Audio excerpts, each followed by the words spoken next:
I stood in the living room of my childhood home, watching my parents slide a stack of legal papers across the coffee table toward me. My mother's face wore that familiar expression of cold determination I'd seen countless times before, while my father sat back with his arms crossed, jaw set like granite. They just announced they were suing me for $300,000 in what they called family contributions money. They claimed I owed them for the privilege of being raised. Every penny I'd earned since turning 18, they said, belonged to the family fund, and they were transferring it all to my older brother Nathan for his latest restaurant venture. Nathan lounged in the corner armchair, that smug smile spreading across his face as he already calculated how he'd spend my life's work. Growing up in our modest two-story house in Columbus, Ohio, I learned early that love in the Harrison family came with conditions, and I never seemed to meet them. Nathan, 3 years my senior, lived in a different universe than I did, one where every desire materialized into reality through our parents' devotion. When he turned 16, a brand new BMW appeared in our driveway, complete with a giant red bow that cost more than my entire wardrobe. His acceptance to Yale came with zero financial concerns, our parents proudly announcing they'd saved specifically for his education since before he was born. Meanwhile, I took the public bus to my part-time job at the local grocery store, saving every penny for community college application fees. When I asked about help with tuition, my mother Patricia patted my hand condescendingly. "Mabel, sweetie girls don't need fancy degrees. You'll get married soon enough, and then what use would Yale be? We have to be practical with our money." Practical meant funding Nathan's spring break trips to Cancun, while I wore the same winter coat for 4 years until the lining shredded. Practical meant hiring professional tutors when Nathan's grades slipped, while telling me to figure it out myself when I struggled with calculus. Practical meant converting our garage into a music studio for Nathan's brief drummer phase, while refusing to buy me a $50 graphing calculator required for my classes. I worked 3 jobs through community college, falling asleep over textbooks in the campus library, surviving on vending machine dinners and determination. My parents never asked about my grades, never attended my honor society. Induction never noticed when I made the dean's list 4 semesters straight. They were too busy consoling Nathan over his latest academic probation warning. The day I discovered computer programming changed everything. Something about the logic, the clean lines of code, the way complex problems yielded to systematic solutions, spoke to a part of my brain that had been waiting to wake up. I threw myself into learning everything I could, haunting the computer lab, pestering professors with questions, building projects that grew increasingly ambitious. But success in my world remained invisible in theirs. The weekend I won my first hackathon, they threw Nathan a party for managing to pass his remedial economics course. The night I landed my first real programming job, they spent dinner discussing Nathan's brilliant idea to open a nightclub, despite his complete lack of experience or business knowledge. I thought distance might change things when I moved into my own apartment, a cramped studio above a noisy restaurant. Instead, my absence only highlighted their priorities more starkly. They'd call me for tech support or to borrow money, never asking how I was doing, never showing interest in my life beyond what I could provide. Then came the discovery that shattered my last illusions about fair treatment in the Harrison family. While debugging my credit report for a business loan application, I found accounts I'd never opened, debts I'd never incurred, all traced back to when I was 16 years old. My parents had stolen my identity before I even had a chance to build one, taking out credit cards and loans that destroyed my financial future before it began. The betrayal cut deeper than any childhood slight, showing me that their disregard went beyond emotional neglect into calculated exploitation. 7 years after that first programming class, I sat in my actual office, not the garage startup where everything began, but a real building with my company name, Cascade Technologies, etched on glass doors. The journey from that garage to this moment felt surreal, especially considering I'd built it all while fighting the credit destruction my parents had caused. Every bank loan rejection, every investor who backed out after credit checks, every extra job I worked to self-fund my dream, all of it led to this success they couldn't see or wouldn't acknowledge. My 50 employees arrived each morning to a company culture I'd carefully cultivated, one based on respect and recognition, everything missing from my childhood home. We just landed a contract with the state government worth $12 million over 3 years, and the local business journal featured me on their cover as Entrepreneur of the Year. I'd framed that magazine cover not out of vanity, but as proof that I'd become someone worth noticing, even if my own family never would. The morning of the awards ceremony, I called my parents with one last attempt at connection. The Chamber of Commerce is honoring Cascade Technologies tonight. I've reserved seats for you at my table. It would mean everything if you came. My mother's sigh crackled through the phone. Oh, Mabel, you know Thursday nights are when we have dinner with Nathan. He's going through such a difficult time with his latest restaurant closing. Family comes first. Family. The word tasted bitter as I hung up. My assistant Grace knocked and entered carrying a coffee and wearing a concerned expression that had become too familiar lately. Let me guess, she said softly. They're not coming again. I managed a smile that didn't reach my eyes. Nathan needs them more. He always has, always will. Grace set down the coffee with unusual force. You know what their loss? The whole business community will be there celebrating your achievements while they're eating reheated casserole and listening to Nathan complain about his self-inflicted problems. She was right, of course, but knowledge didn't ease the ache of standing at that podium, accepting applause from hundreds of strangers, while the 2 empty seats at my table screamed louder than any standing ovation. In my acceptance speech, I thanked my team, my mentors, my clients, everyone who'd believed in me. I couldn't thank my parents for their support because they'd never given any. The next morning changed everything with a phone call that made my blood run cold. Grace's voice shook as she explained what she'd overheard at the bank while depositing company checks.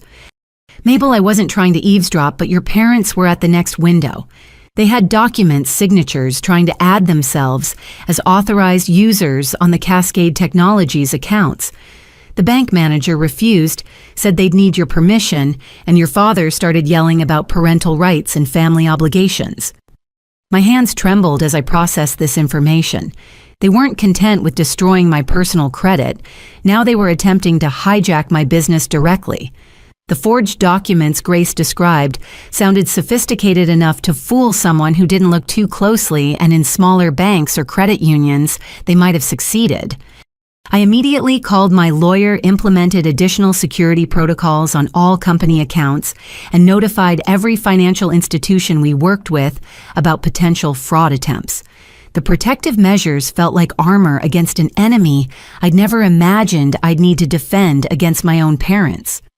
That evening, I sat in my empty office staring at the family photo I'd kept on my desk out of some misguided hope.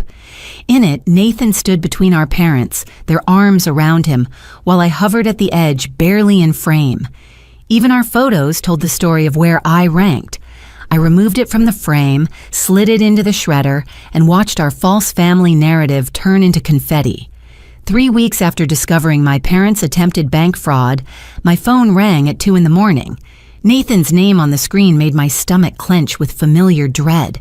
His voice came through thick with tears and alcohol, a combination I'd heard too many times before. Mabel, I can't do this anymore. The debts, the failures, everyone hates me. I'm standing on the Madison Street Bridge. This is goodbye. My feet hit the floor before my brain fully processed his words. Whatever our history, I couldn't ignore a suicide threat. I threw on clothes, grabbed my keys, and drove through empty streets while trying to keep him talking.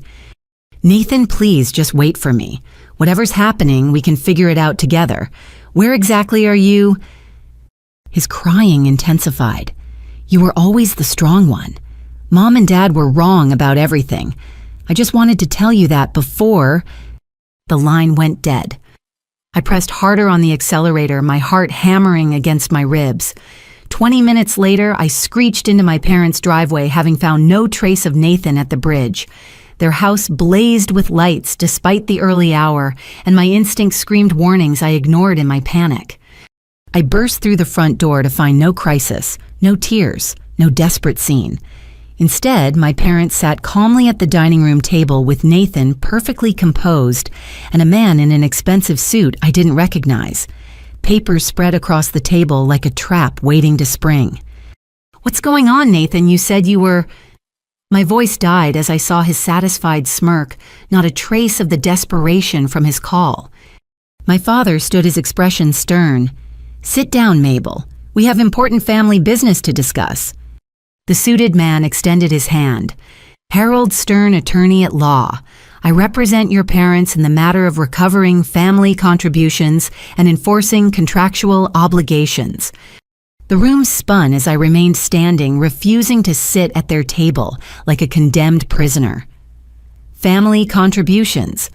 What are you talking about?" My mother pulled out a document with theatrical flair.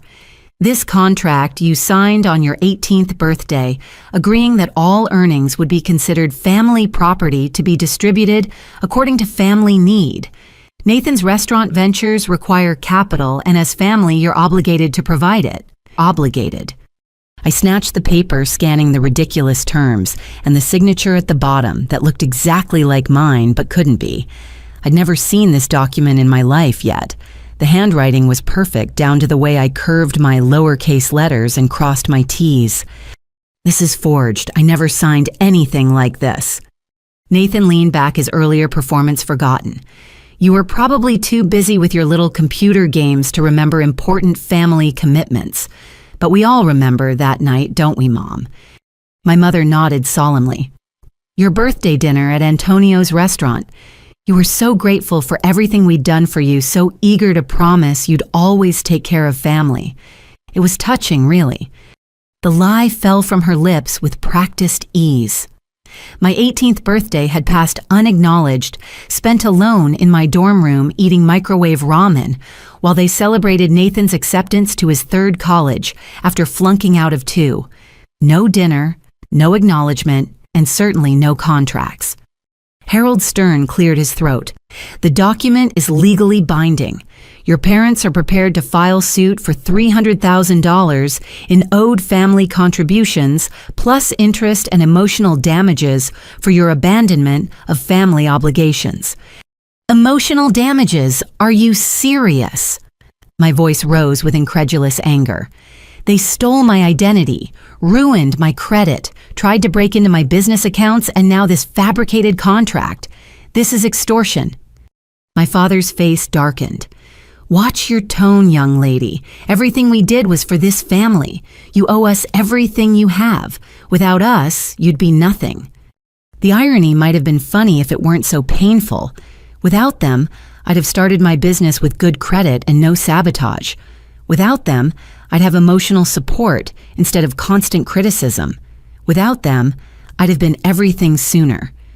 "I'm leaving. Expect to hear from my actual lawyer about this fraudulent claim." I turned toward the door, but Nathan's next words stopped me cold. "Go ahead and run away like you always do, but Mom saved all your old school notebooks from elementary through high school. Amazing how consistent handwriting can be over the years, especially when someone takes the time to practice copying it perfectly. Took me 3 months to master your signature, but I'd say it was worth it." The admission hung in the air like a confession and a threat combined. They weren't even trying to hide their crime, so confident in their manipulation, they'd reveal the method to my face.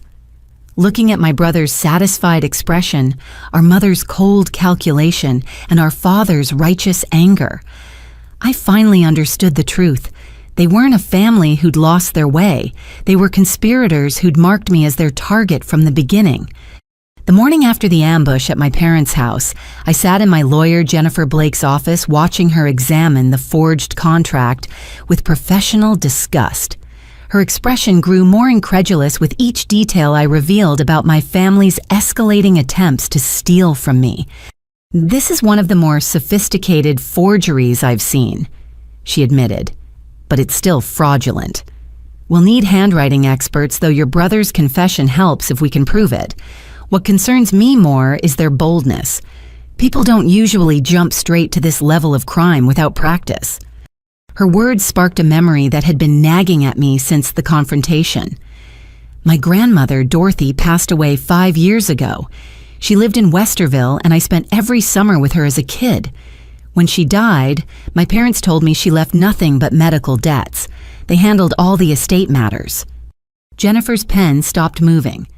Did you ever see any documentation about the estate? No, they said it would just upset me. I was in the middle of launching my company and I trailed off as the implications hit me. Oh my God, I never questioned it. Grandma Dorothy always talked about leaving me something said she was saving for my future. We need to investigate this immediately. Jennifer pulled up public records on her computer, her fingers flying across the keyboard. Dorothy Harrison, Westerville, Ohio. Here we go. Property records show a house at 423 Maple Avenue transferred 5 years ago to Patricia and Robert Harrison. My heart dropped. They said it was sold to pay her debts. The house is still in their names, no sale recorded. Jennifer continued searching. And here's something interesting. There was a will filed with the probate court. You're named as the sole beneficiary of the house and quote all associated assets and investments. The room tilted as I gripped the desk. They stole my inheritance. It appears so. We need to visit that house immediately, and I'm calling in a forensic accountant. If they lied about the house, they lied about everything else. 2 hours later, we stood outside Grandma Dorothy's house, my childhood refuge now locked behind a gate I didn't remember. The garden she'd tended with such love had grown wild, and newspapers yellowed on the porch. Jennifer had obtained an emergency court order for access, and a locksmith worked on the front door, while my memories flooded back. I spent every summer here. I told Jennifer, my voice thick with emotion. She taught me to bake in that kitchen, helped me with homework at the dining room table. She was the only one who ever really saw me. The lock clicked open and we stepped into a time capsule. Everything remained exactly as Dorothy had left it, covered in dust and neglect, but untouched. My parents had stolen it, but couldn't bear to live in it or sell it, leaving it to rot like their consciences. Thomas Chen, the building inspector Jennifer had called, emerged from the basement, shaking his head. You need to see this. There's a hidden room behind a false wall. We followed him down the familiar wooden stairs into a section of basement I'd never known existed. Behind what looked like solid paneling was a small room containing a desk filing cabinets and an old safe built into the wall. Your grandmother was a careful woman, Thomas said, admiration clear in his voice. This construction is from the 1950s, but expertly done. Whatever she hid here, she meant to protect. The safe combination proved simple to crack once I remembered Dorothy's patterns. She'd use my birthday, the one date she never forgot, even when my parents did. Inside, we found treasure beyond my imagination. Savings bonds worth $800,000, all in my name, dated over 20 years of careful investment. Gold coins in protective cases, and documents, so many documents. Jennifer whistled softly as she calculated the bond's matured value. With interest and the gold prices today, we're looking at well over $1 million, plus the house itself worth at least $400,000 in this neighborhood. But the documents proved even more valuable than the money. Dorothy had kept meticulous records of every birthday card returned, unopened, every gift my parents rejected on my behalf, every attempt she'd made to provide for me that they'd blocked. A letter dated just before her death made everything clear. My dearest Mabel. I read aloud, my voice breaking. If you're reading this, then they've finally shown their true colors. I've watched your parents favor Nathan while neglecting you since you were born. I've documented everything in case you ever need proof of their cruelty. The money is yours alone, protected by trusts they can't touch. The house is yours to make the home you never had with them. Never doubt that you were loved completely and unconditionally. You were the granddaughter of my heart, and watching you grow strong despite their neglect was my greatest joy. Through my tears, I saw Jennifer photographing everything while Thomas continued his inspection. He emerged from behind another filing cabinet with a grim expression. "There's more. Looks like your parents have been stealing from other family members, too. There are bank statements here for accounts belonging to various Harrisons, all showing suspicious withdrawals after their deaths." The scope of my parents' crimes expanded with each discovered document.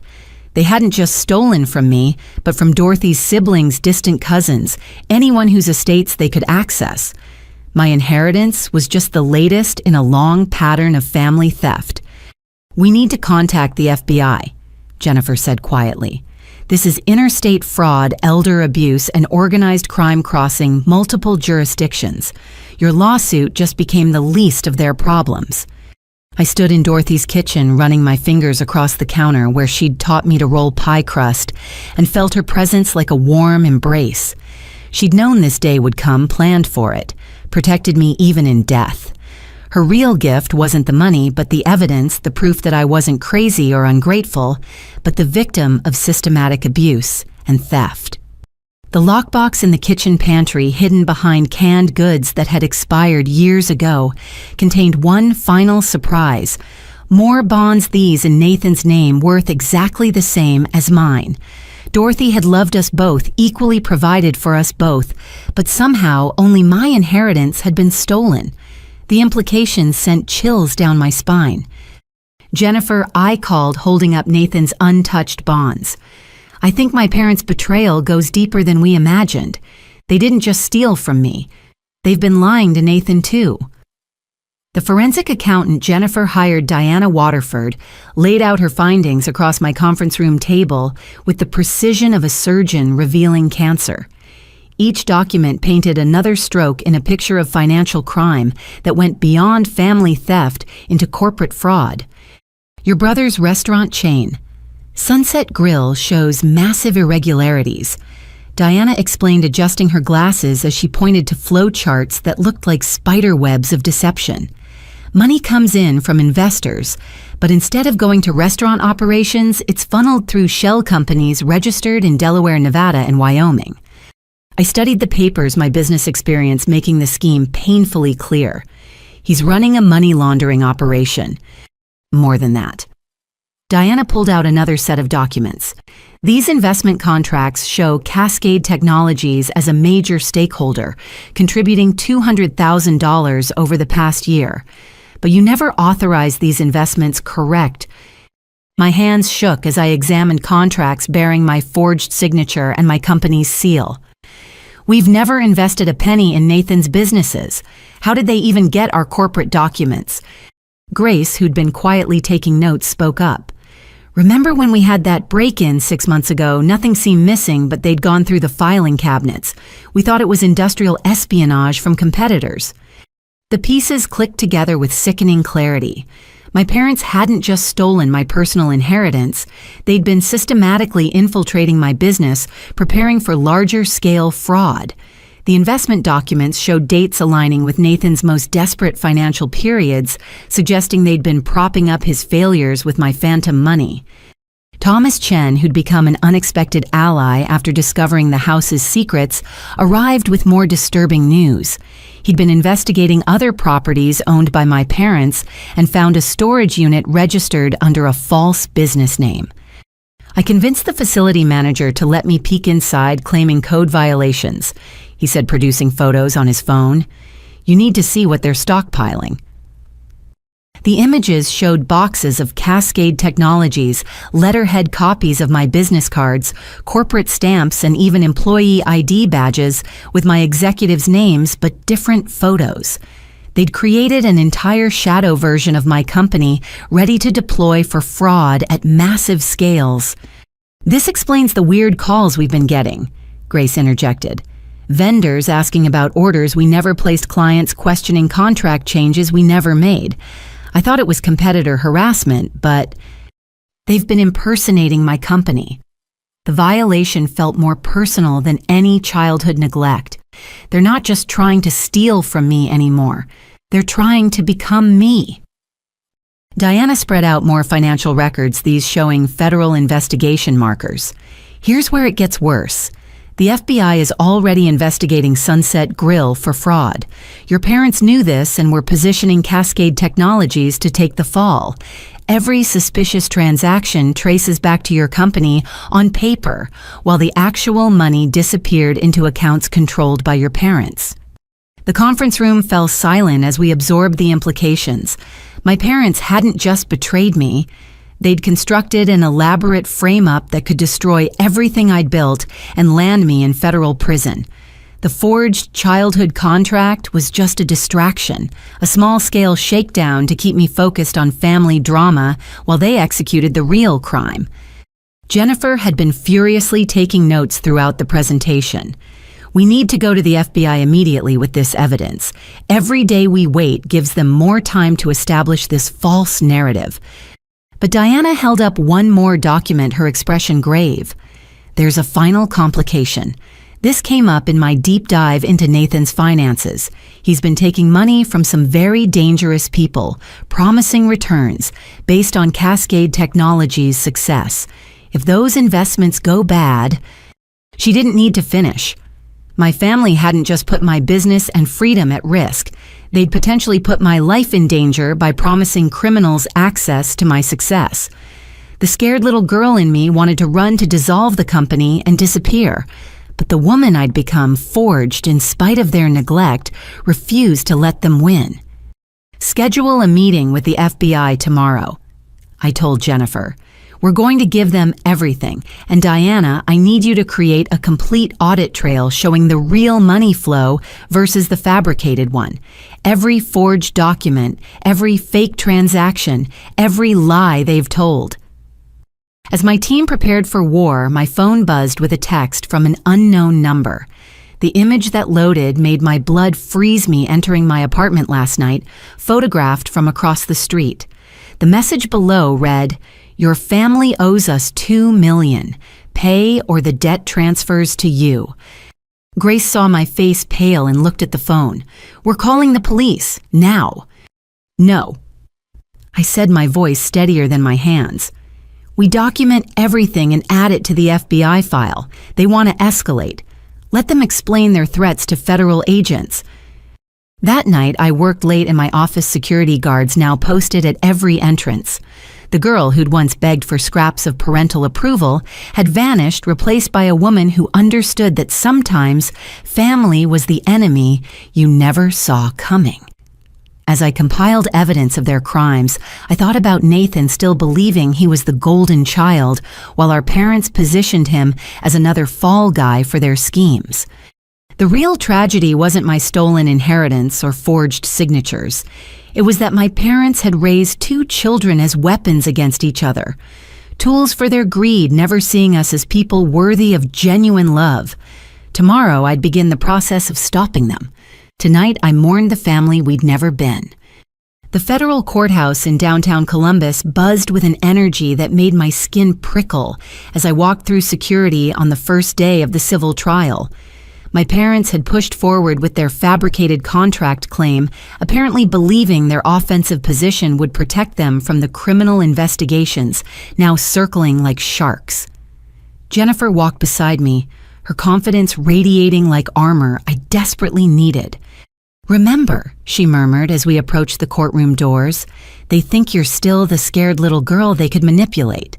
Show them who you've become."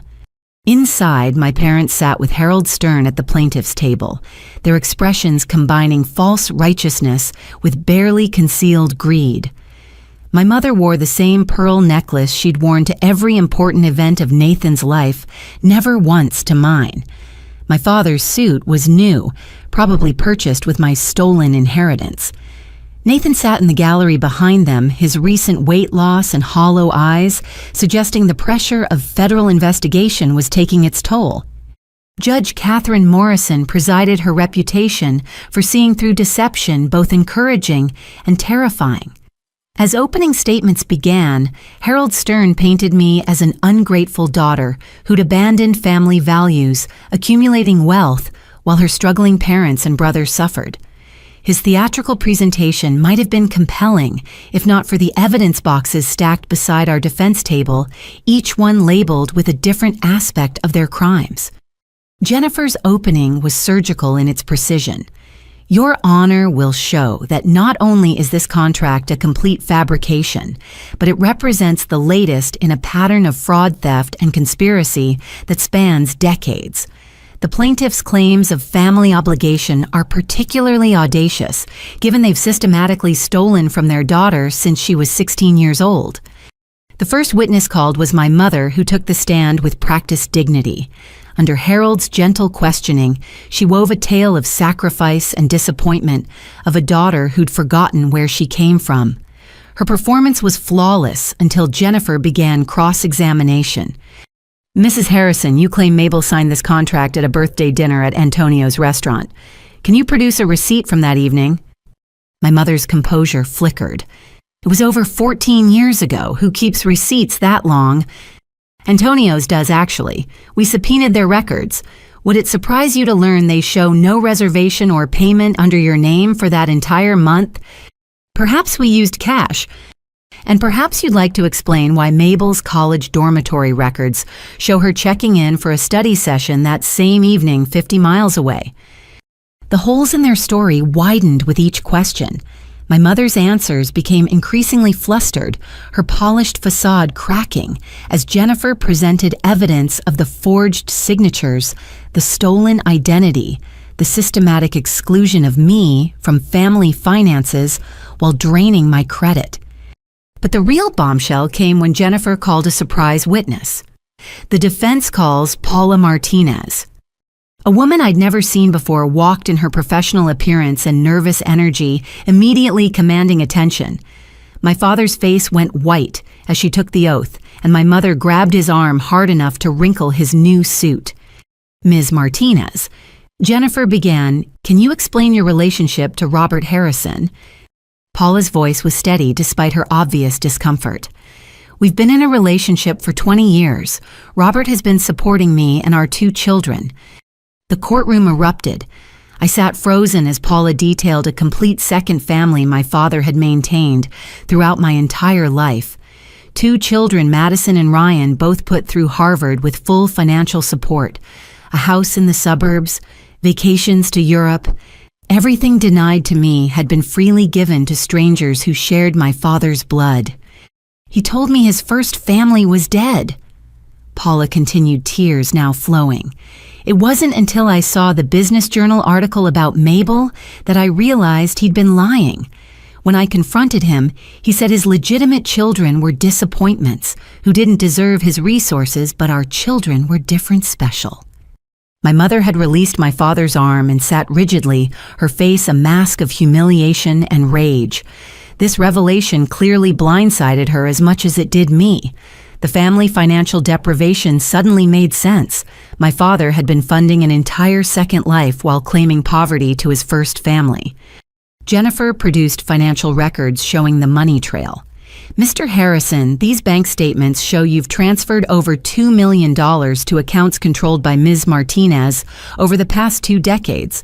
Money you claimed your family didn't have for Mabel's education. Can you explain this? Harold Stern objected desperately, but Judge Morrison overruled him, her interest clearly piqued. My father took the stand with the demeanor of a man walking to his execution. It's not what it looks like. He stammered, the powerful patriarch persona crumbling. Then please explain what it is, Jennifer pressed, because it looks like you deprived one daughter of basic support while lavishing another with every advantage. It looks like you stole from your mother-in-law's estate, meant for Mabel, and used it to fund your secret family. It looks like systematic fraud motivated by favoritism, so extreme it borders on pathological. My father's explanations tangled into contradictions. He claimed Paula misunderstood their relationship, then admitted to the children. He insisted the money was from personal savings, then couldn't explain how someone claiming financial hardship had such savings. Every lie spawned 2 more, creating a web that trapped him tighter with each word. Nathan watched from the gallery with an expression I'd never seen before recognition. The golden child was realizing he'd been played too, just in a different game. Our parents hadn't loved him more. They'd simply found him easier to control, a better weapon against me. The favoritism that had defined our lives was just another manipulation tactic in their arsenal of greed. As the first day of trial ended, my family's dirty secrets lay exposed like wounds in need of air. But this was just the beginning. Jennifer had orchestrated the revelations perfectly, each one building toward the criminal evidence that would demolish their case entirely. Walking out of the courthouse, I passed Paula Martinez in the hallway. She stopped, her eyes meeting mine with shared recognition of betrayal. "I'm sorry," she whispered. "If I'd known you existed, I would have never—" "You're as much a victim as I am," I replied, surprising myself with the lack of anger. He stole from both of us, just in different ways. The second day of trial opened with Grace taking the witness stand, her usual cheerful demeanor replaced by steel determination. She'd been more than my assistant. She'd become my witness to years of suspicious activity I'd been too close to see clearly. After the attempted bank fraud incident, Grace testified, "I took it upon myself to install security cameras in Ms. Harrison's office. She'd mentioned things being moved papers out of place. I thought we had a corporate spy problem." Jennifer clicked a remote and the courtroom screens lit up with grainy but clear footage. "Can you describe what we're seeing here?" "This is from 3 months ago, 2:47 a.m. That's Patricia Harrison entering through the back door using a key we never gave her." I watched my mother move through my office with practiced familiarity, photographing contracts, client lists, and financial documents with her phone. She worked methodically, returning everything exactly as she'd found it. The violation felt fresh, even watching it months later. "And this next footage?" Jennifer prompted. 2 weeks later, Robert Harrison and Nathan Harrison entering together. They spent 3 hours copying files onto USB drives and practicing signatures at Ms. Harrison's desk. The image of my father coaching Nathan on replicating my signature was damning. They'd brought practice papers comparing each attempt against originals stolen from my files. My father's patience in crime exceeded any he'd shown in parenting, spending 20 minutes perfecting the way I curved my capital M. But Jennifer saved the audio recordings for maximum impact. "Ms. Chen, you mentioned the security system included audio. What did you discover when reviewing these recordings?" Grace pulled out transcripts. "Multiple conversations between the Harrisons planning various schemes. May I play excerpt 17? Judge Morrison nodded, and my father's voice filled the courtroom. "The lawsuit's just phase 1. Even if we lose, it'll distract her while we execute the real plan. Nathan's already got those investors lined up, thinking they're buying into Cascade Technologies. By the time Mabel figures out what's happening, we'll have transferred enough assets to disappear." My mother's response chilled the room. "And if she fights back too hard, Dr. Kellerman's ready to declare her mentally unstable. Amazing what a psychiatrist will diagnose for $50,000. Power of attorney transfers to family, and will have control of everything." Gasps rippled through the gallery. Jennifer paused the recording for effect before continuing. "This Dr. Kellerman, did you investigate him?" Grace nodded grimly. "He lost his license in California for false diagnoses and custody battles. He's been practicing here, illegally specializing in commitment papers for hire. We've turned evidence over to the medical board and district attorney." The recordings continued, each more damaging than the last. My parents discussed destroying evidence, bribing witnesses, and even arranging accidents that would look like stress-induced breakdowns. The child who'd once desperately sought their approval listened to them plan her destruction with the casual tone of grocery shopping. Harold Stern's objections grew increasingly desperate, but Judge Morrison overruled each one.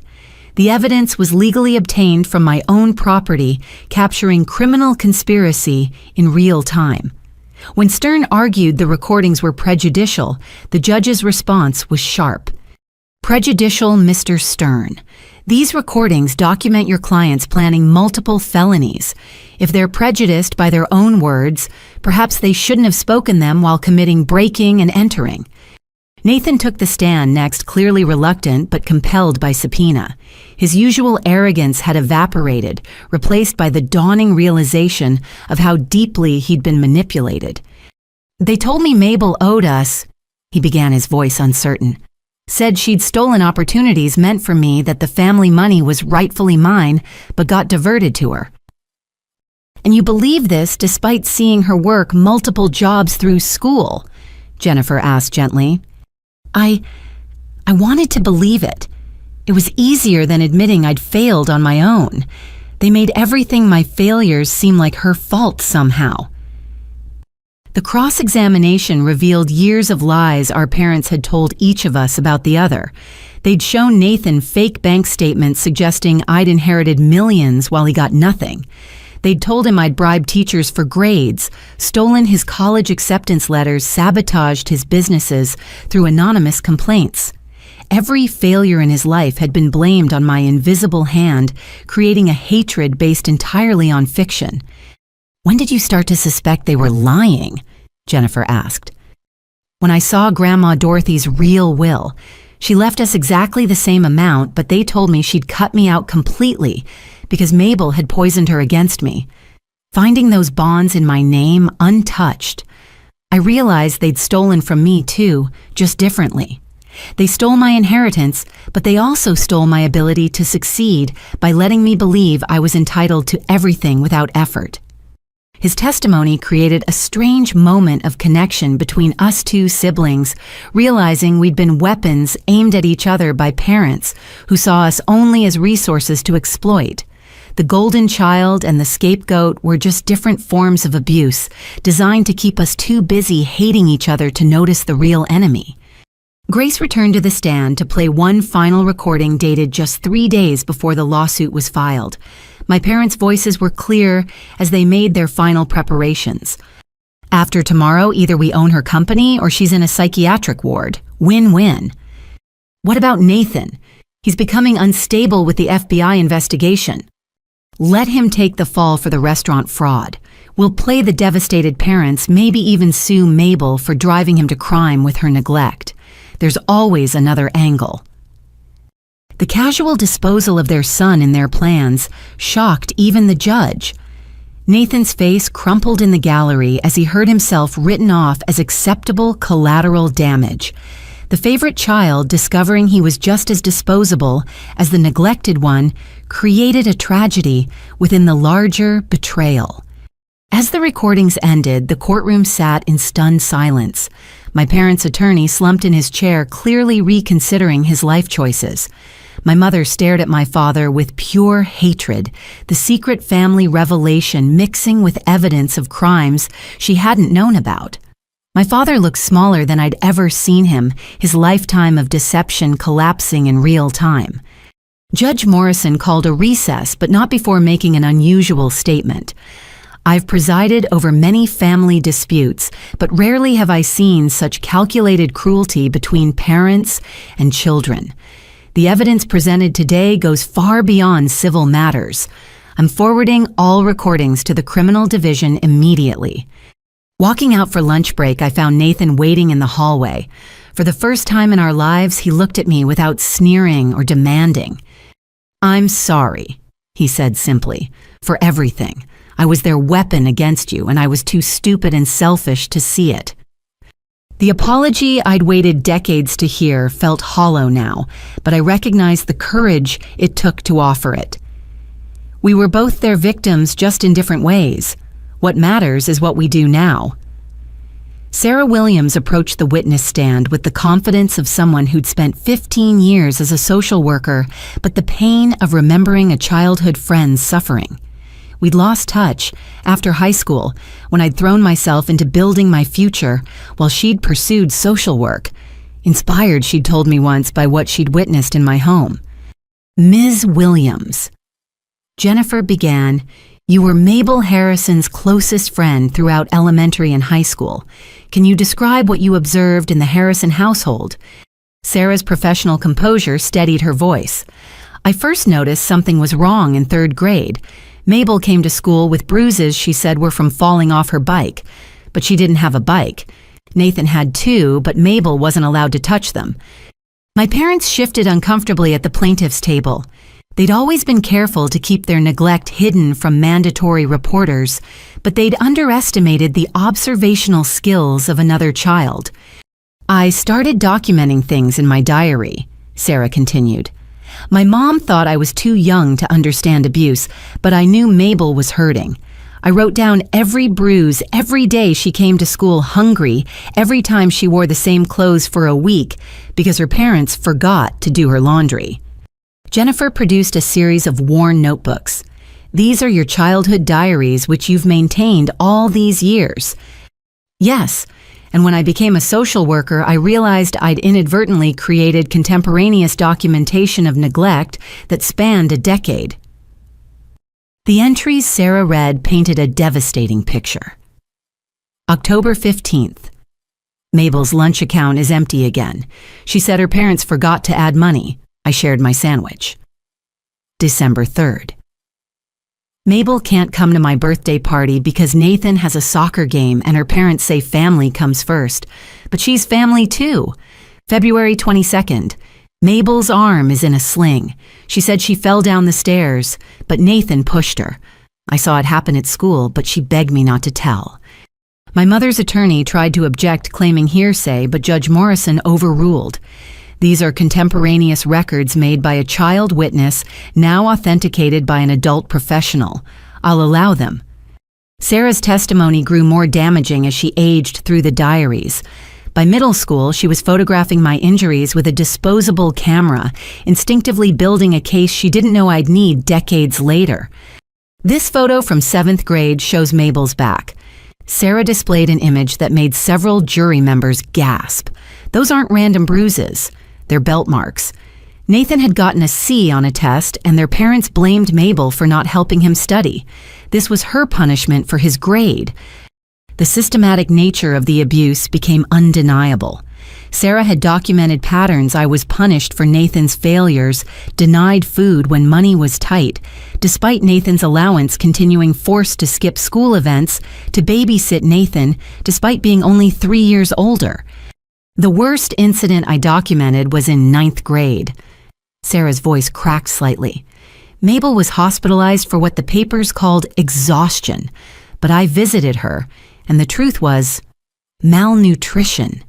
She'd been living on school lunches only for 3 months because her parents spent their food budget on Nathan's music camp. Jennifer introduced hospital records corresponding to Sarah's diary entries. The medical file revealed what teenage me had been too ashamed to admit: severe vitamin deficiencies, underweight by 20 pounds, symptoms consistent with prolonged nutritional neglect.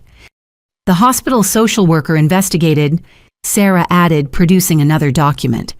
But Mabel's parents convinced them it was a misunderstanding, that Mabel had an eating disorder she'd hidden from them. They cried about their difficult daughter, and the investigation was closed. I remembered that hospital stay differently than my parents had spun it. They'd told relatives I was seeking attention, being dramatic. The truth was they'd nearly starved me to death through neglect, while Nathan attended a camp that cost $12,000 for 2 weeks. Harold Stern's cross-examination attempted to paint Sarah as a biased friend, making assumptions, but her professional training showed. She calmly referenced child development markers, medical indicators of abuse, and the consistency of documentation spanning years.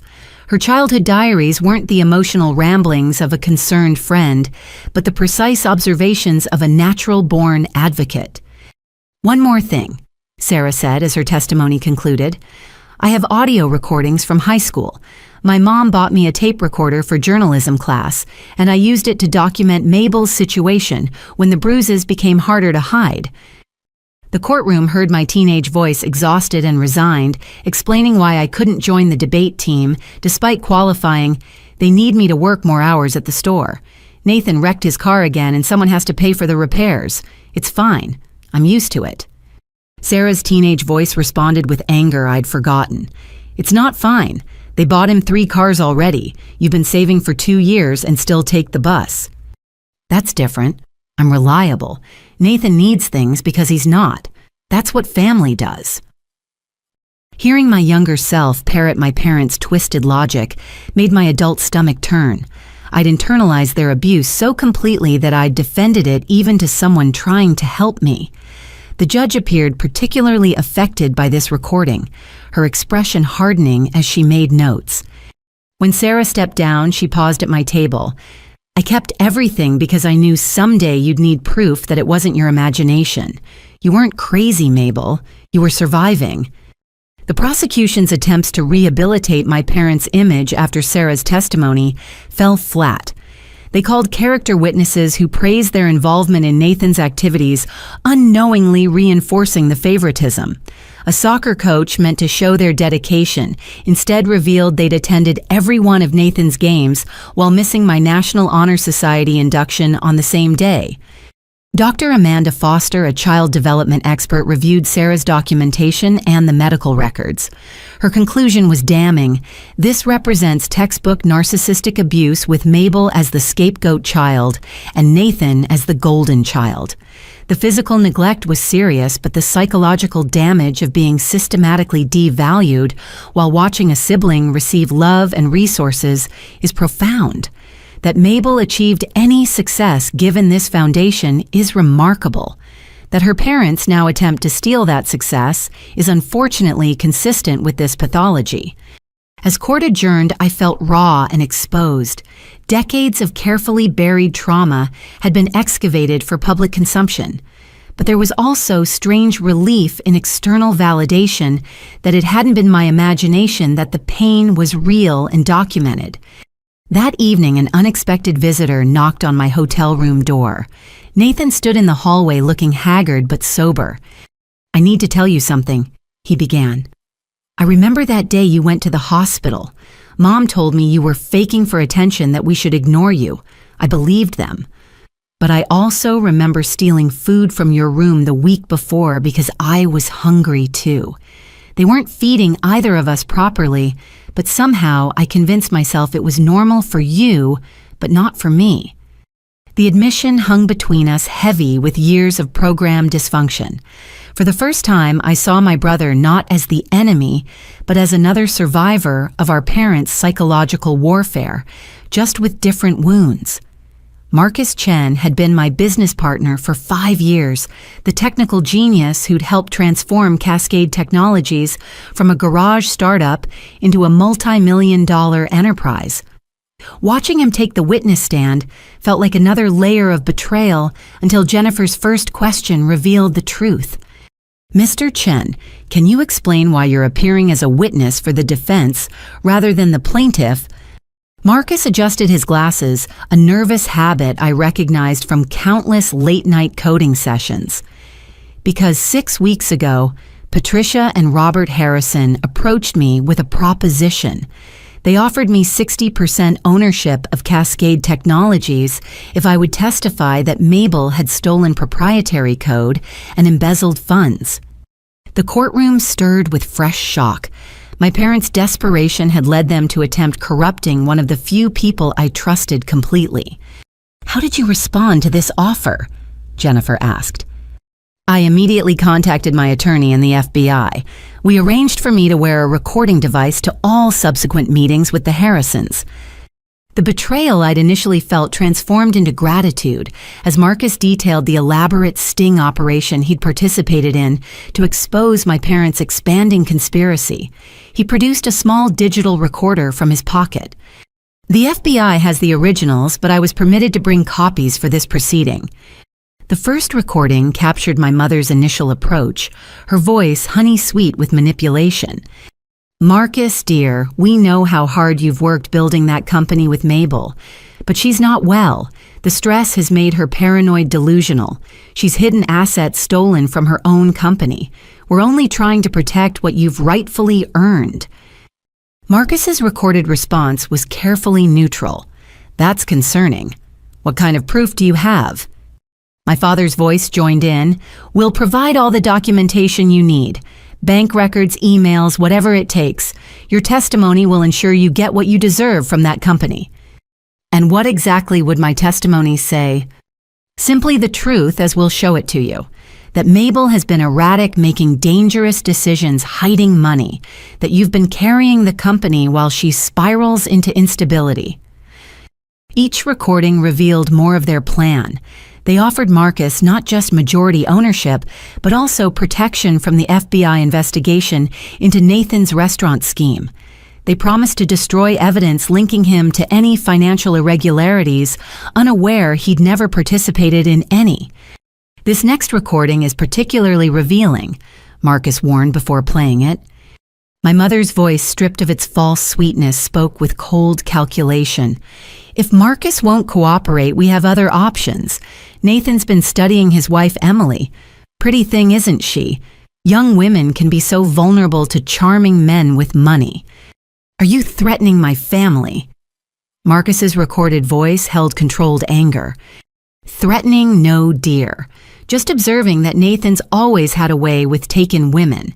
And if compromising photos were to surface well, who could predict how that might affect your credibility as a witness?"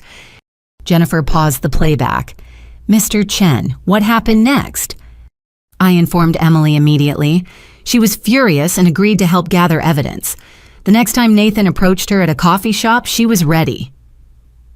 The courtroom screens displayed security footage of Nathan sliding into a booth across from Emily Chen, his practiced smile and expensive suit marking him as a predator in designer clothing. Emily's body language showed discomfort as he leaned too close, touched her hand without permission, and pulled out his phone to show her something that made her recoil. Emily recorded their entire conversation. Marcus continued. Nathan offered her money, jewelry, even a condo if she would participate in creating compromising situations that could be photographed.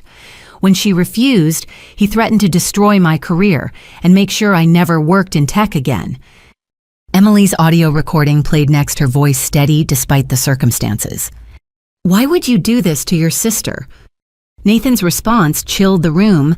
"Mabel's had everything easy her whole life. Natural talent, grandma's love, now this company. She owes us for all the advantages she stole. This is just collecting what's fair. But Marcus is innocent in your family drama." "Nobody's innocent. He chose her side. That makes him an enemy. Mom and Dad taught me that you're either family or you're obstacles to remove." The twisted logic of my family's worldview laid bare in Nathan's words. They'd created their own reality where their victims were somehow the aggressors, where their crimes were justified retribution for imagined slights. Marcus's testimony continued with more recordings, each documenting my parents' escalating attempts to corrupt or compromise him. They offered bribes that grew from hundreds of thousands to millions.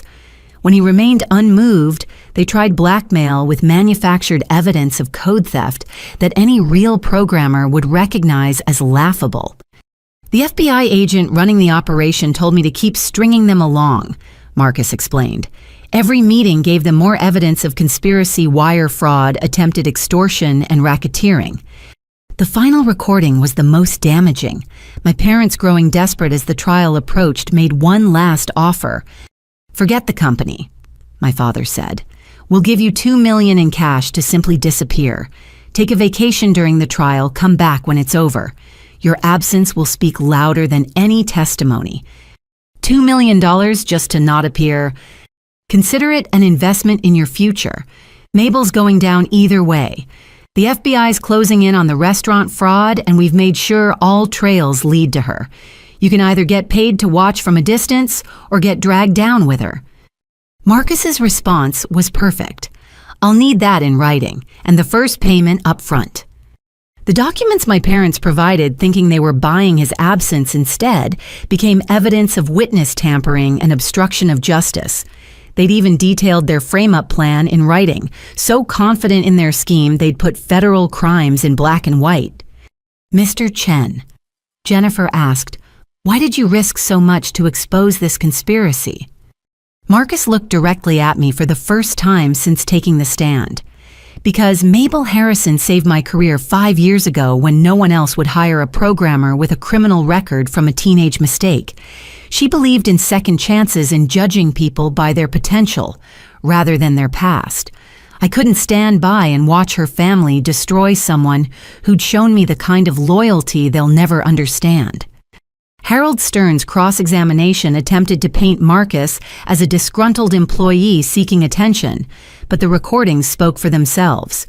When Stern suggested Marcus had edited the audio, the FBI's digital forensics expert testified that the recordings were authentic and unaltered with metadata, proving their dates and locations. As Marcus left the stand, he stopped at our table. "I'm sorry you had to hear all that, Mabel. No one should have to listen to their family plot their destruction like a business transaction. But I felt oddly liberated. Each revelation stripped away another layer of the false narrative I'd carried for decades. They hadn't neglected me because I was unworthy of love. They'd targeted me because I was strong enough to succeed despite them, and that success threatened their delusions of superiority." The prosecutor announced they were filing additional charges based on the recordings witness, tampering, attempted extortion, conspiracy to commit wire fraud, and solicitation of blackmail. My civil case had opened a Pandora's box of criminal activity that would keep my parents in courtrooms for years to come. That night, as I reviewed the day's testimony with my legal team, Jennifer made an observation that shifted my perspective. "Your parents didn't just try to steal your money or your company," she said.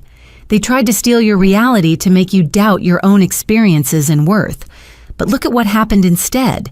Every person they tried to corrupt became your witness. Every scheme they hatched provided more evidence. They've been defeating themselves all along."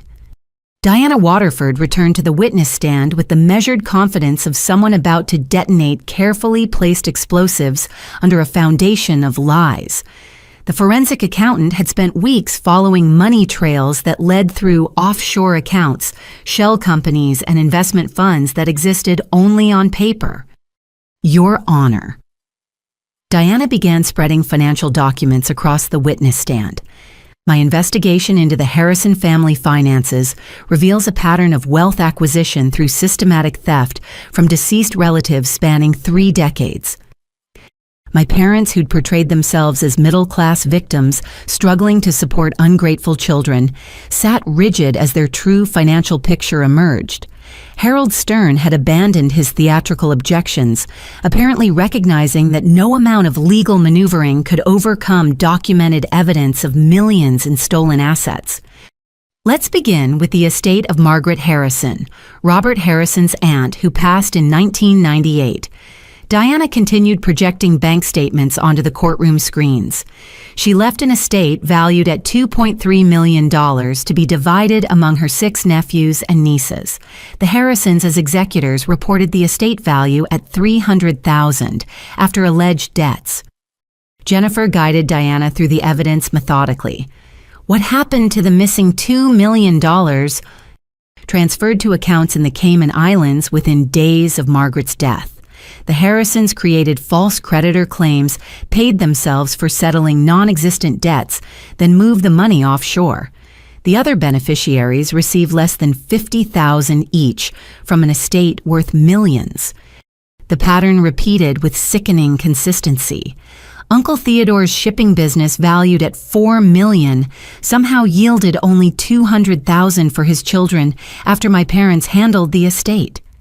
Cousin Eleanor's art collection, appraised at $800,000, vanished entirely, reported as worthless reproductions. Each death in the extended Harrison family had enriched my parents while leaving grieving relatives with crumbs. The sophisticated nature of these thefts suggests significant financial knowledge, Diana observed. Mr. Harrison's accounting degree and Mrs. Harrison's paralegal training created a perfect combination for estate fraud. They knew exactly which documents to forge, which assets to hide, and how to manipulate grieving family members. My mind reeled as Diana revealed account after account, property after property, stolen inheritance after stolen inheritance. The parents who'd claimed poverty while denying me basic necessities were sitting on over $15 million in stolen wealth, carefully hidden across multiple international jurisdictions. Now, regarding the specific claims in this case, Diana pulled up a new set of documents. The Harrisons claim their daughter Mabel owes them $300,000 for the cost of raising her. I've analyzed their actual expenditures on both children from birth to age 18. The comparative charts made several jury members gasp. Nathan's expenses totaled over $1 million: private schools, cars, tutors, sports equipment, music lessons, and European vacations. My expenses barely reached $80,000, and that included the legally mandated costs like basic food and shelter. Furthermore, Diana added, I found evidence that Patricia Harrison received child support payments from a previous relationship that were meant for Mabel's care. These payments, totaling $120,000 over 15 years, were deposited into accounts used exclusively for Nathan's expenses. Jennifer introduced bank statements showing the diverted payments, so they actually profited from raising Mabel while claiming she cost them money. Significantly, if we subtract what they spent on her from what they received for her care, the Harrisons made approximately $40,000 profit on raising their daughter while simultaneously neglecting her basic needs. The evidence mounted relentlessly. My parents had inherited from 7 different relatives, stolen from 3 estate settlements they'd administered, and embezzled from 2 family businesses they'd helped manage. Their victims included elderly aunts who'd trusted them cousins, who'd named them executors, believing family would protect their interests, and business partners who'd accepted their accounting without question. There's one more significant discovery, Diana said, pulling up property records. The Harrisons own 16 rental properties across Ohio, Indiana, and Kentucky, all purchased with stolen estate funds and hidden under shell company names. The annual rental income exceeds $600,000. I thought of the winter I'd gone without a coat because they claimed money was too tight the nights I'd studied by candlelight because they said the electricity bill was too high. All while they collected rent from properties bought with blood money furnished with stolen inheritances. Judge Morrison interjected, Ms. Waterford, are you stating that the plaintiffs in this case, while suing their daughter for support, are actually multimillionaires? Conservative estimate puts their net worth at $18 million, Your Honor, and that's only what I could trace. Their lifestyle appears modest because they've spent 3 decades hiding wealth that wasn't theirs to begin with. The courtroom erupted as reporters scribbled frantically, and family members in the gallery recognized names of their own deceased relatives. My parents had stolen from so many people that half the courtroom had been their victims without knowing it. Harold Stern made one last attempt at damage control. These are merely allegations based on circumstantial evidence. Circumstantial. Diana cut him off, producing a leather journal. This is Robert Harrison's personal ledger recovered from a safety deposit box he thought was secret. He documented every theft, every forged document, every hidden asset. He was so proud of his crimes, he kept a running tally. My father's handwriting filled pages with meticulous records of his thefts. Aunt Margaret, $2.1 million net. Theodore, $3.7 million after expenses. Eleanor, $800,000 plus paintings sold privately. Each entry included notes about how he'd fooled the victims, which family members were too stupid to question documents, who was too grief-stricken to investigate. The most chilling entry was about my grandmother, Dorothy. The old woman left everything to Mabel, but she'll never see a penny. Told Patricia the bonds were worthless, house mortgaged.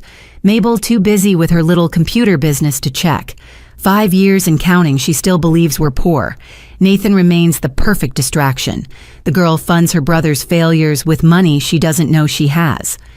Jennifer asked Diana to read that entry again, ensuring the judge absorbed every word of my father's contempt for both his children. Nathan in the gallery had gone pale as he realized he'd been as much a mark as I had just played differently. Your Honor. Diana concluded, the $300,000 the Harrisons claim Mabel owes them is particularly offensive, given they've stolen approximately $1.4 million, specifically designated for her from various family estates, including her grandmother's. They're suing her for money while sitting on fortunes they stole from her inheritance. As Diana left the stand, the full scope of my parents' crimes hung in the air like a toxic cloud. They weren't just bad parents or small-time grifters. They were professional thieves who'd turned family trust into a weapon, grief into opportunity, and their own children into both victims and unwitting accomplices. During the lunch break, Nathan approached me in the courthouse cafeteria, his usual swagger completely absent. "I've been thinking," he said quietly. "Every failed business, every time they bailed me out, they were using stolen money. I was never the golden child. I was just another prop in their con game kept dependent, so I'd never question where the money came from. We were both tools." I agreed, surprising myself by feeling sympathy for the brother I'd resented for so long. They just used us differently. "That money they claimed you owed, they told me the same thing last year said I owed them for all my failures. I actually believed I was a drain on their retirement." He laughed bitterly. "Retirement funded by dead relatives and crying children. What kind of parents do that?" "The kind who saw their children not as people to love, but as assets to exploit," I thought but didn't say. Nathan was processing decades of manipulation in real time. The golden child discovering his pedestal was built on graves. When Nathan took the stand for cross-examination that afternoon, he looked like a man emerging from a decades-long fever dream. The prosecution had called him as their witness, expecting the favored son to support his parents' claims. Instead, they got something none of us anticipated: the truth. "Mr. Harrison," the prosecutor began confidently, "you're here to support your parents' claim that your sister owes the family money, correct?" Nathan gripped the witness stand edges, his knuckles white. I was, but that was before I knew the truth about everything. About the lies, the stolen money, about what they did to both of us. Harold Stern jumped up. "Your Honor, the witness is clearly under duress." "Sit down, Mr. Stern," Judge Morrison commanded. "The witness will answer the questions posed." The prosecutor, visibly flustered, tried to regain control. "Your sister built a successful company while you struggled. Surely you believe families should support each other." "You want to know what I believe?" Nathan's voice cracked with decades of suppressed emotion. "I believe my parents destroyed both their children, just in different ways. They convinced me I was special while ensuring I'd fail. They told me Mabel was stealing my opportunities while they stole from everyone, including us." "Mr. Harrison, please just answer." "I am answering," Nathan exploded. "You want to talk about family support? They supported me with money stolen from dead relatives. Every advantage I had was bought with someone else's inheritance. They made me complicit in their crimes without my knowledge, and now the FBI thinks I'm a money launderer because of the restaurant scheme they orchestrated." Jennifer rose smoothly. "Your Honor, I believe the witness has information relevant to the defense. May I cross-examine?" Permission granted, Jennifer approached Nathan with the same gentleness she'd use with a trauma victim. "Nathan, can you tell us about your parents' involvement in your restaurant business?" Nathan's composure shattered completely. "It was never my business. Oh, I thought it was played the successful restaurateur, but every decision went through them. They chose the investors, handled the books, structured the shell companies. When I questioned things, they'd remind me how I'd failed before, how I needed their guidance." "What kind of investors did they choose?" "The kind that break your legs if you miss payments." Nathan laughed bitterly. "They told me these were legitimate business people, but I started recognizing names from federal indictments. They were using my restaurants to launder money for criminal organizations, and they made sure my signature was on everything." He produced a flash drive from his pocket. "I've been recording them for 2 months ever since I realized I was being set up. Every conversation about using Mabel's company to cover the fraud, every plan to let me take the fall. They were going to destroy both their children and walk away rich." The recordings Nathan played were devastating. Our parents discussed their children like chess pieces, planning moves years in advance. They'd kept Nathan dependent through learned helplessness while building resentment against me. They'd isolated me through neglect while using my success as a future piggy bank. Every family dynamic had been orchestrated for maximum exploitation. The worst part, Nathan's voice broke, is what they said about love. I recorded this last week. His phone played our mother's voice, cold and clinical. Love is a tool, Nathan. We loved you when it kept you compliant. We withheld it from Mabel to make her desperate enough to succeed. Neither of you were ever children to us. You were investments, and frankly, you've both underperformed expectations. The courtroom sat in stunned silence. Even hardened court reporters looked shaken by the casual cruelty of a mother discussing her children like failed stock options. There's more. Nathan continued pulling out documents. These are the real books from my restaurants. 2 sets they didn't know I'd found. The official ones show losses justifying more investment. The real ones show massive profits, all diverted to accounts I don't control. They've been using my name to run a criminal enterprise while convincing me I was a failure who needed their help. Jennifer introduced the documents as evidence. Nathan, why did you start investigating your parents? The bonds, he whispered. Finding out Grandma Dorothy left me the same inheritance as Mabel, but they told me I got nothing. I realized if they'd lied about that, what else was false? So I started digging and everything unraveled. My whole life was a manipulation. What did they tell you about Mabel growing up? Nathan's eyes found mine across the courtroom. That she was selfish, that she hoarded resources meant for me. They said her good grades made me look bad on purpose, that she turned Grandma against me, that every opportunity she got was stolen from my future. They made me hate her for succeeding while ensuring I'd fail. And now I realize she succeeded despite them, not because of them. And I failed because of them, not despite them. They created a dynamic where we'd be too busy resenting each other to notice they were robbing everyone blind, including us. The cross-examination revealed years of psychological manipulation, so complex it took charts to explain. Our parents had created false rivalries, manufactured conflicts, and imaginary slights to keep us at odds. They'd told each of us lies about the other, fostering hatred that prevented alliance. Classic divide and conquer, executed on their own children. One last question, Jennifer said gently. What do you want the court to know? Nathan straightened, finding strength in truth. That Patricia and Robert Harrison aren't parents. They're predators who happen to have children. They don't deserve a penny from Mabel. If anything, they owe us both restitution for childhoods, lost relationships, destroyed, and lives derailed by their greed. I'm prepared to testify in every criminal trial, help every victim they've created, and make sure they never hurt anyone again. As Nathan left the stand, he stopped at my table. I'm sorry, Mabel, for everything. I was their weapon against you, but I'm done being used. Whatever you need for the criminal trials, I'll be there. The reconciliation I'd never dared hope for came not through parental love, finally distributed fairly, but through mutual recognition of shared victimhood.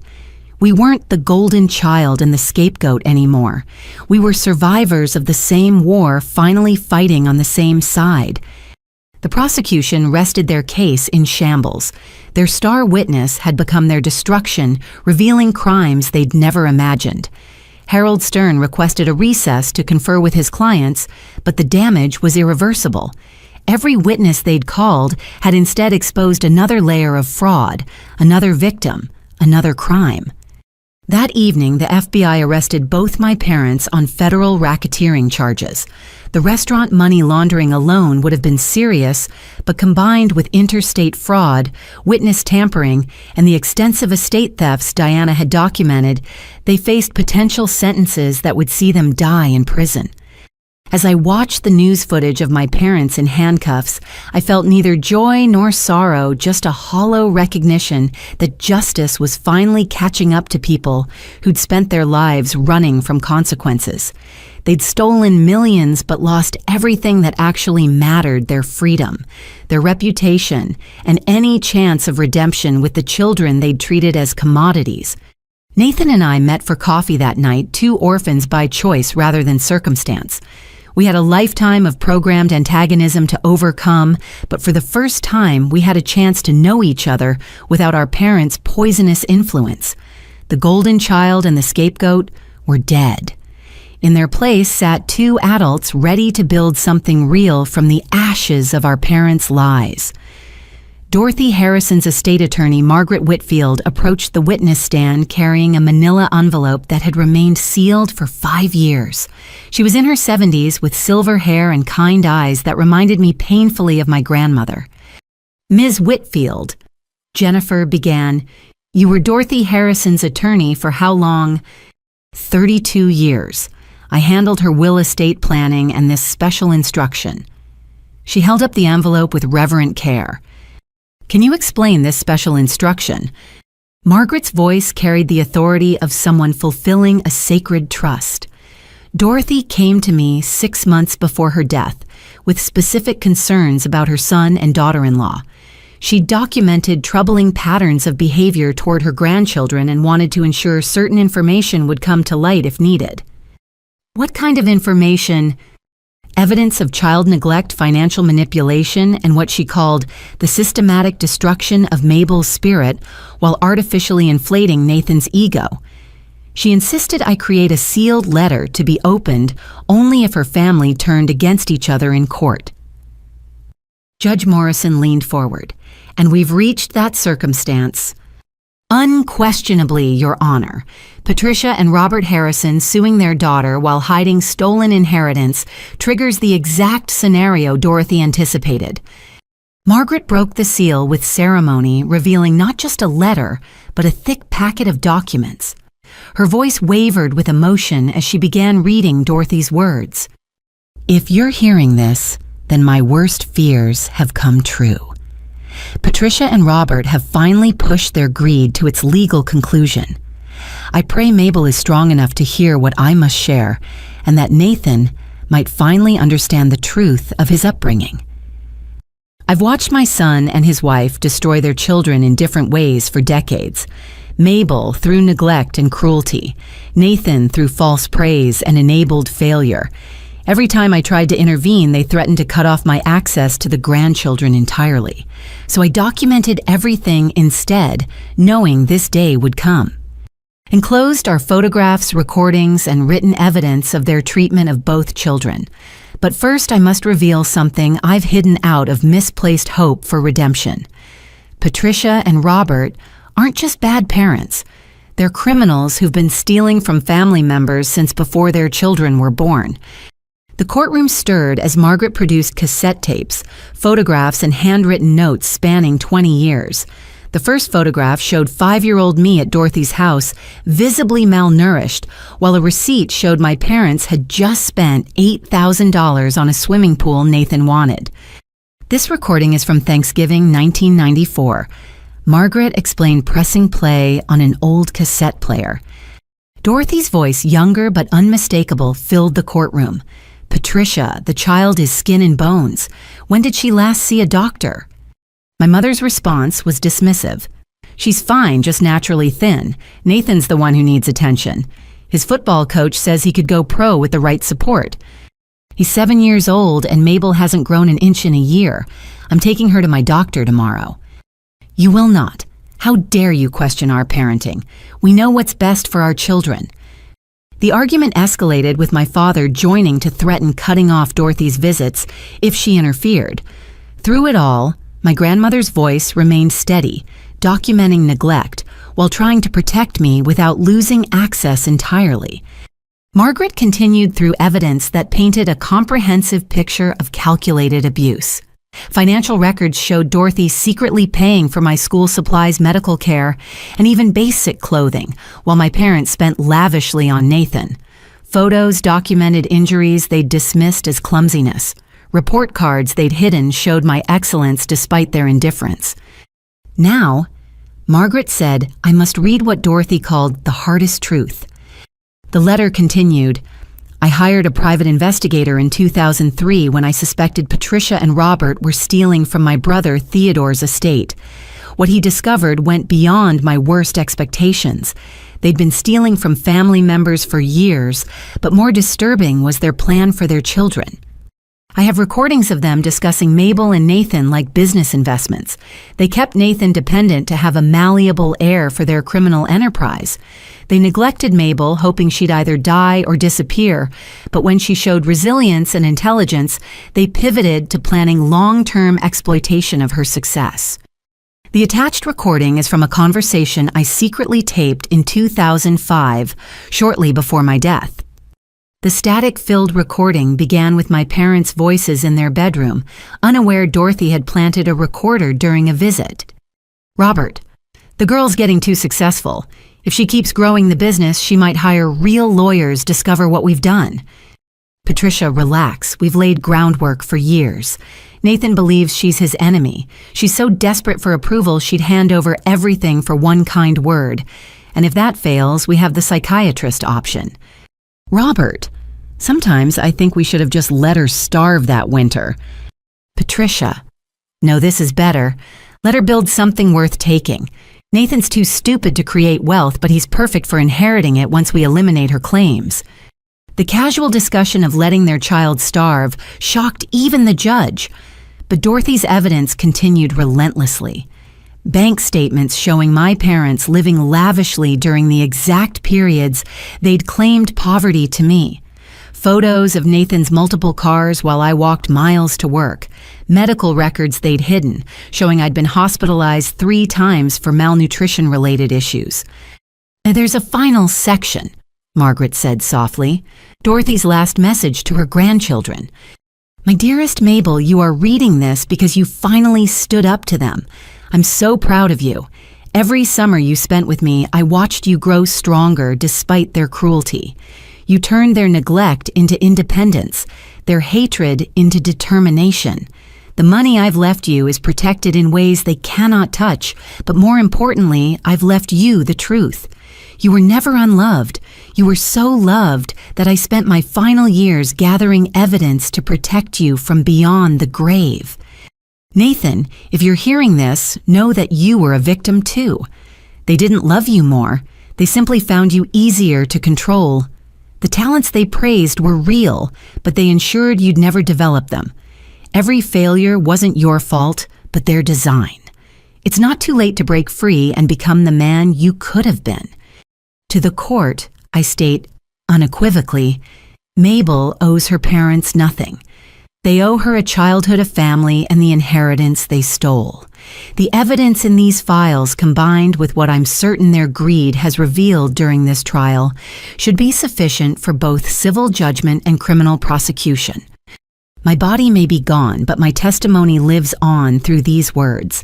I stayed silent in life to maintain access to my grandchildren, but in death I can finally speak the truth they tried so hard to hide.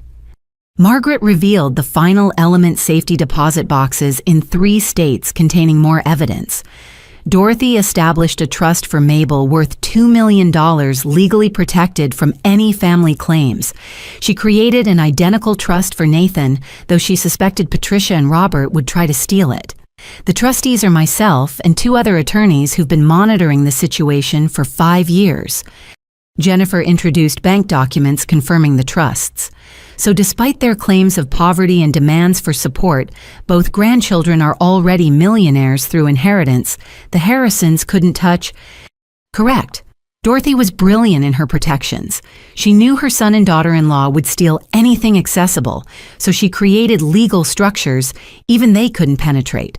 The trusts become fully accessible to Mabel and Nathan on their 35th birthdays or upon the resolution of any legal action brought by their parents, whichever comes first. As the impact of Dorothy's posthumous testimony settled over the courtroom, I felt her presence like a warm embrace. She'd known I'd need proof validation and protection. Every document was her way of saying what she couldn't in life, that I was worthy of love, that the abuse wasn't my fault, and that someone had been fighting for me all along. Nathan wept openly in the gallery, holding pages that documented our grandmother's equal provision for both of us. The golden child narrative had been another lie. Dorothy had loved us both, but could only protect us through patience and planning that outlasted her life. One final thing, Margaret added, producing a small key. Dorothy left instructions that this key and a note be given to Mabel privately after the trial. She said Mabel would know what it opens and when the time is right to use it. My hand closed around the key, its weight both physical and symbolic. Even in death, my grandmother was still protecting me, still providing for needs she'd anticipated.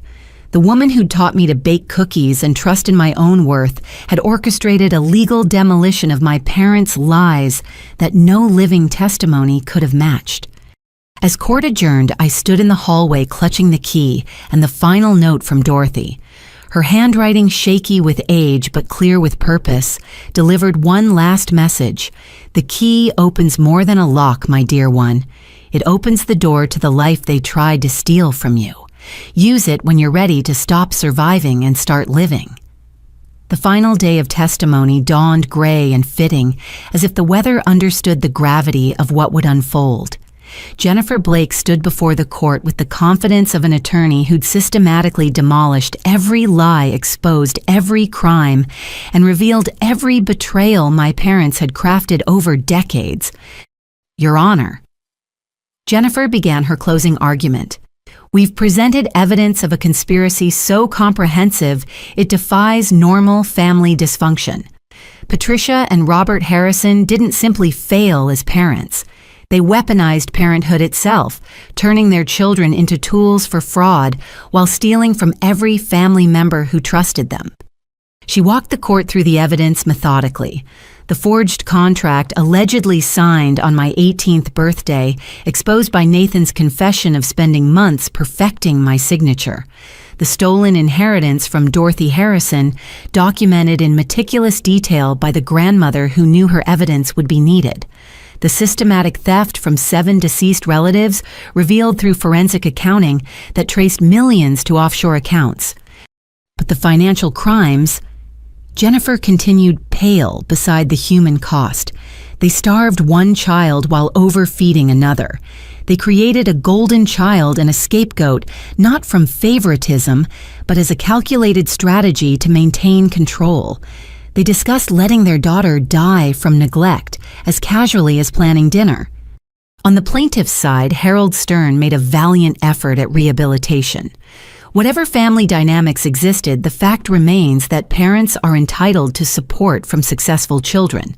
The contract's authenticity can be debated, but the moral obligation remains. His argument fell flat against the mountain of evidence. How could moral obligation exist when the parents had profited from raising the child they'd neglected? How could family values be invoked by people who'd stolen from grieving relatives at funerals?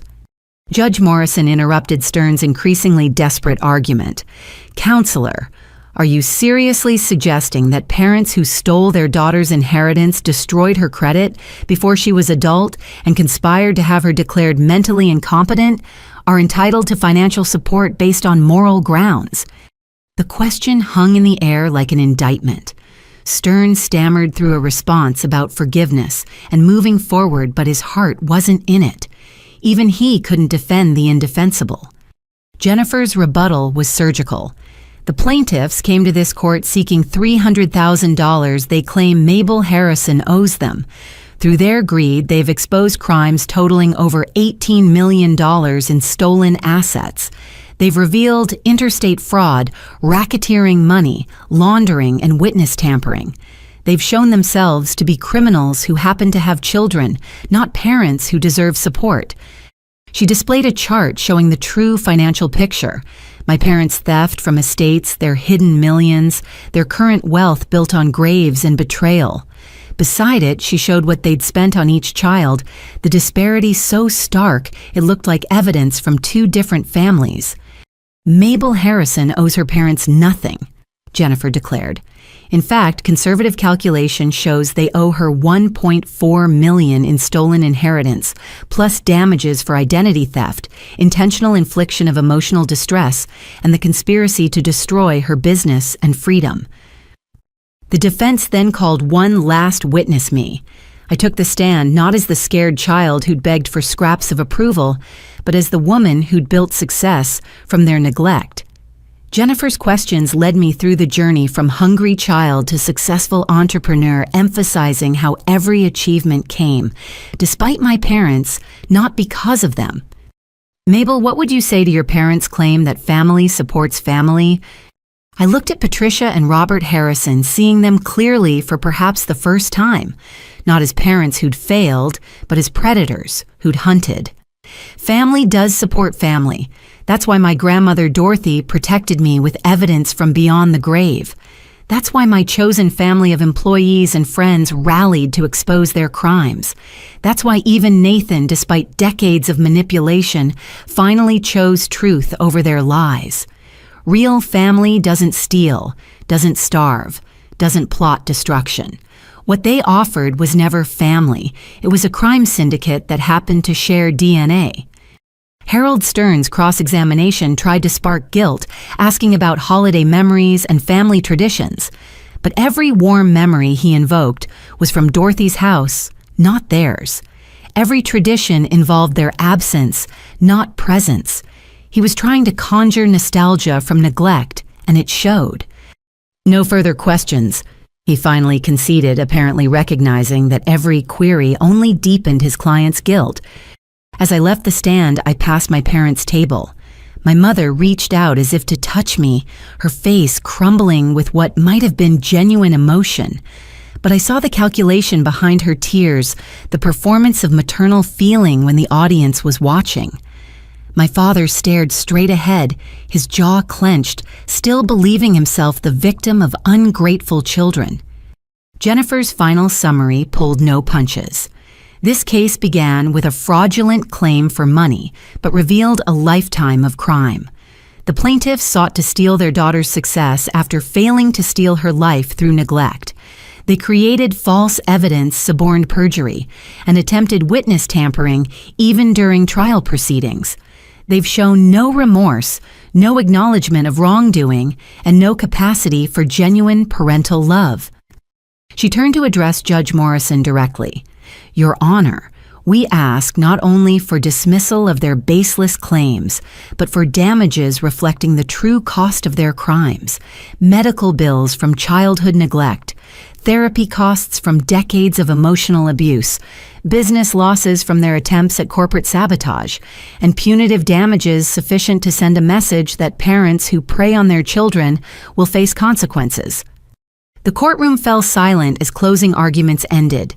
Judge Morrison announced she would render her verdict the following morning, though her expression throughout the trial suggested her decision was already made. The court officers led my parents away to holding cells, their bail revoked based on evidence of witness tampering presented during trial.